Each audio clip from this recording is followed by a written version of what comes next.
Bismillahirrahmanirrahim. Assalamualaikum warahmatullahi wabarakatuh. Selamat datang di Ibadur Rahman Official. Baiklah, pada kesempatan kali ini saya akan membahas tentang sebuah tema yang berjudul tawassul. Mari kita simak video ini sampai selesai. Dan jangan lupa klik like and subscribe serta aktifkan notifikasinya. Bismillahirrahmanirrahim. Innal hamdalillah nahmaduhu wa nasta'inuhu wa nastaghfiruh wa na'udzu billahi min syururi anfusina wa min sayyiati a'malina may yahdihillahu fala mudhillalah wa may yudlil fala hadiyalah wa asyhadu an la ilaha illallah wahdahu la syarikalah wa asyhadu anna Muhammadan abduhu wa rasuluh wa ba'du. Dengan menyebut nama Allah yang Maha Pengasih lagi Maha Penyayang. Sesungguhnya segala puji bagi Allah, kami memujinya, memohon pertolongan dan ampunannya. Kami berlindung kepada Allah dari kejahatan diri kami dan kejelekan amal perbuatan kami. Barang siapa yang diberi petunjuk oleh Allah, maka tidak ada yang dapat menyesatkannya. Dan siapa yang Allah sesatkan, maka tidak ada yang dapat memberikan petunjuk kepadanya. Aku bersaksi bahwa tidak ada sesembahan yang berhak untuk disembah selain Allah. Tidak ada sekutu baginya, dan aku bersaksi bahwa Muhammad SAW adalah hamba dan utusannya. Setelah itu, ma'asyiral muslimin rahimani wa rahimakumullah. Tawassul terbagi menjadi dua, antara lain: yang pertama, tawassul yang disyariatkan, at-tawassulul masyru'. Di antara dalilnya adalah firman Allah Subhanahu wa taala,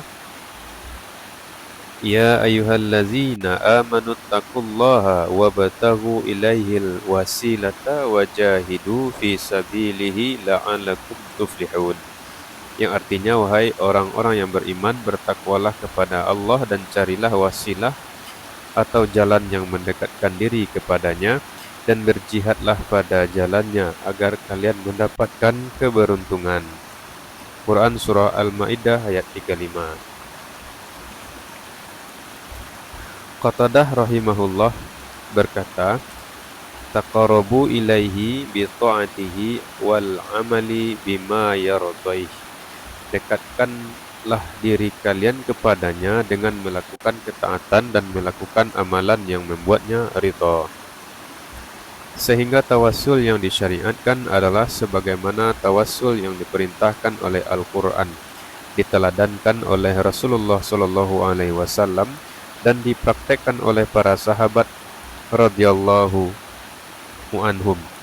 Di antara bentuk tawassul yang disyariatkan adalah: 1. Tawassul dengan iman, sebagaimana yang dikisahkan Allah Subhanahu wa taala dalam Al-Quran tentang hambanya yang bertawassul dengan iman mereka. Allah Subhanahu wa taala berfirman, Rabbana innana sami'na munadiyan yunadi lil iman an aminu bi rabbikum fa amanna. Rabbana faghfir lana dzunubana wa kaffir 'anna sayyi'atina wa tawaffana ma'al abrar. Wahai Rabb kami, sesungguhnya kami mendengar seruan yang menyeru kepada iman, yaitu berimanlah kalian kepada Rabb kalian. Maka kami pun beriman. Wahai Rabb kami, ampunilah bagi kami dosa-dosa kami. Hapuskanlah dari kami kesalahan-kesalahan kami, dan wafatkanlah kami bersama orang-orang yang banyak berbakti. Quran Surah Ali Imran 193.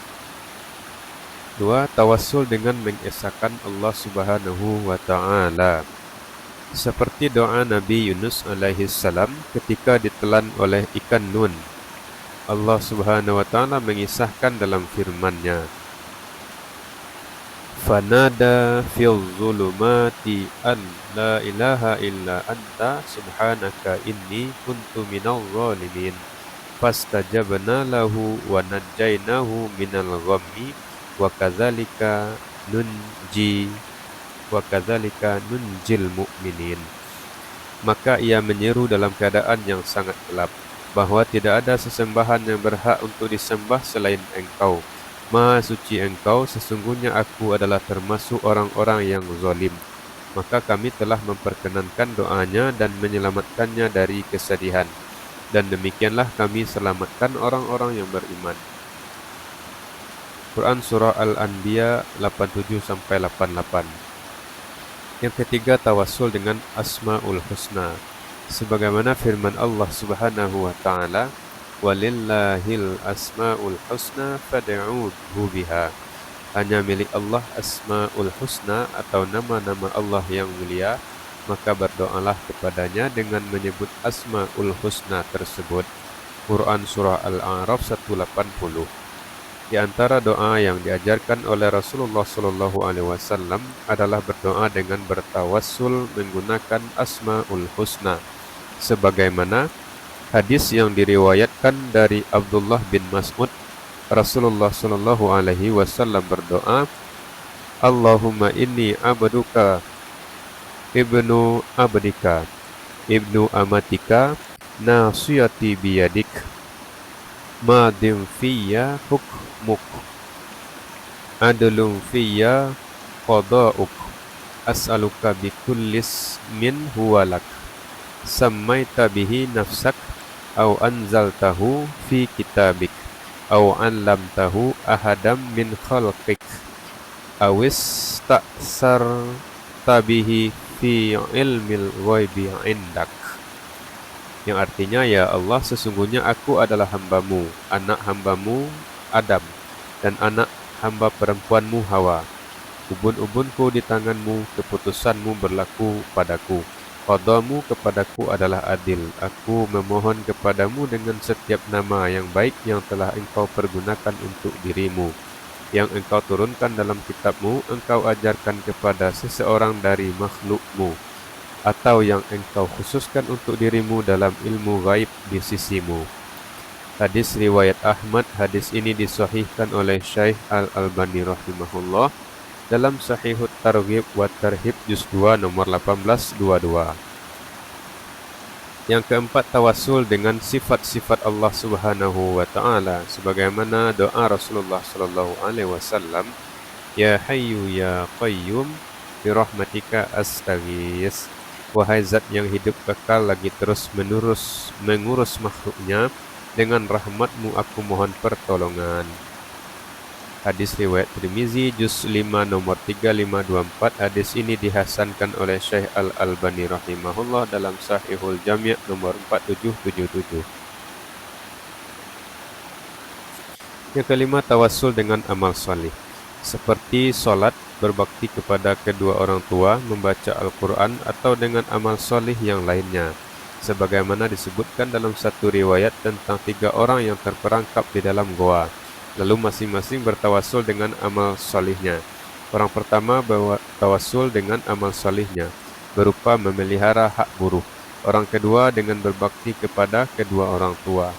Orang yang ketiga bertawassul dengan takutnya kepada Allah, sehingga menggagalkan perbuatan keji yang hendak ia lakukan. Akhirnya Allah Subhanahu wa taala membukakan pintu goa itu dari batu besar yang menghalanginya sampai mereka semua selamat. Yang keenam, tawassul dengan meninggalkan maksiat. Misalnya meninggalkan minum khamar, meninggalkan zina dan lain sebagainya. Seperti salah seorang yang terperangkap dalam goa, ia bertawassul dengan meninggalkan zina, sehingga Allah Subhanahu wa taala menghilangkan kesulitan yang dihadapinya. Yang ketujuh, tawassul dengan memohon doa kepada para nabi dan orang-orang saleh yang masih hidup.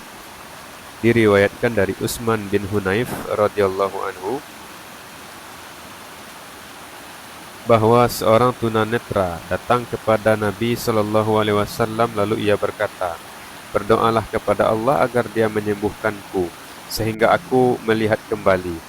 Rasulullah sallallahu alaihi wasallam menjawab, "Jika engkau menghendaki, aku akan berdoa untukmu, dan jika engkau menghendaki, bersabar adalah lebih baik bagimu." Orang tersebut berkata, "Doakanlah."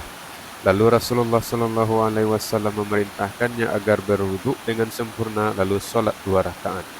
Selanjutnya beliau menyuruhnya berdoa dengan mengatakan, Allahumma inni as'aluka wa atawajjaha ilaika binabiyyika Muhammadun sallallahu alaihi wasallam nabiyyur rahmah. Ya Muhammad, inni tawajjahtu bika ila rabbi fi hajati hazihi fatuqda wa tashfi'ni fihi wa tashfi'hu fiyya. Ya Allah, sesungguhnya aku memohon kepadamu dan aku menghadap kepadamu dengan perantara nabimu, seorang nabi yang membawa rahmat. Wahai Muhammad, sesungguhnya aku menghadap dengan perantaramu kepada Rabbku dalam hajatku ini, agar dipenuhinya untukku.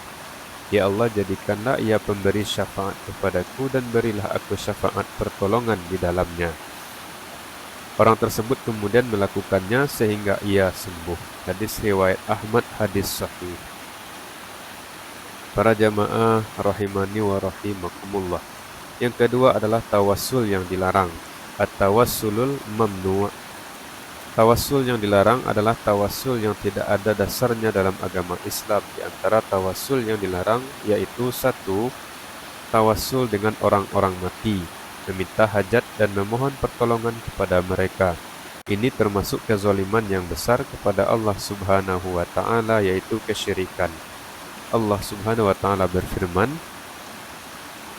"Wala tad'u min dunillahi ma la yanfa'uka wa la yadhurruka fa in fa'alta fa innaka izam minal zalimin."